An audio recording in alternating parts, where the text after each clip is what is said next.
Description. Overall evaluation.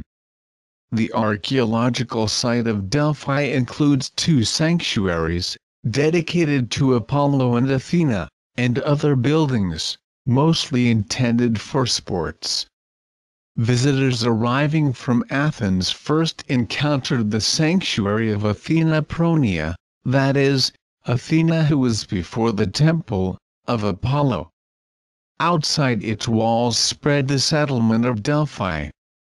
Within the walls were the famous Tholos, the symbol of Delphi today, and the remains of 3 temples dedicated to the goddess. The 2 earlier temples were built of tufa on the same location. These date to the middle of the 7th century and to around 500 BC. The 3rd temple, made of limestone, was built at the west end of the sanctuary after the earthquake of 373 BC.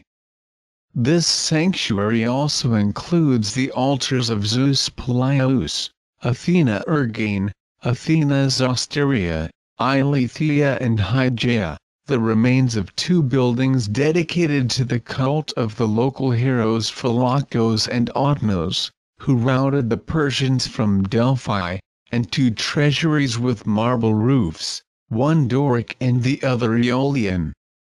The Aeolian treasury of Massalia preserves a characteristic palm leaf capital. Finally, the sanctuary included a memorial to the routing of the Persians, a statue of Emperor Hadrian, and a building known as the House of the Priests. To the northwest of the sanctuary of Athena Pronia lay the gymnasium, a place for exercise and learning, the Palestra and the baths.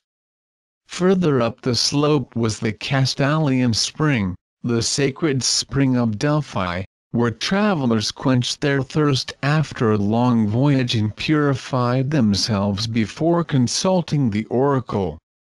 The central, most important part of the site was the sanctuary of Apollo, which was surrounded by the usual perivolos, or enclosure wall, with a main gate at its southeast corner. From here visitors entered the Sacred Way, the street that led to the Temple of Apollo with its famous Adyton, where Pythia delivered her oracles. With the temple in the Sacred Way as its center, the sanctuary grew larger, spreading over artificial terraces supported by monumental walls, bordered by porticos, of Atlas, of the Aetolians, of the Athenians, and accessed through corresponding gates in the enclosure wall. Scattered among these buildings and along the Sacred Way were numerous votive monuments dedicated by Greek cities or wealthy individuals on the occasion of socio-political events, or simply to express gratitude to the god and his oracle. These monuments are representative of artistic achievement from the east to the coasts of the Mediterranean and indicate the wealth of their patrons. They vary from bronze and silver tripods, one of the oracle's symbols, to complex groups of sculptures in bronze or marble.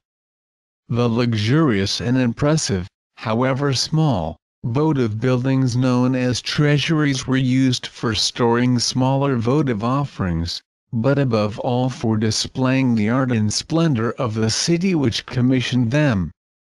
The imposing Temple of Apollo dominated the sanctuary from atop a large terrace supported by a remarkable polygonal wall. In front of its entrance visitors could admire a series of impressive votive monuments dedicated mostly by wealthy individuals. Above the temple is the theater where the theatrical and musical contests of the Pythian Games took place, while even higher up the slope, beyond the sacred enclosure, lies the stadium where the athletic contests were held. Outside and around the 2 sanctuaries are the remains of the settlement and cemeteries of Delphi, which developed mainly in the Classical and Roman period.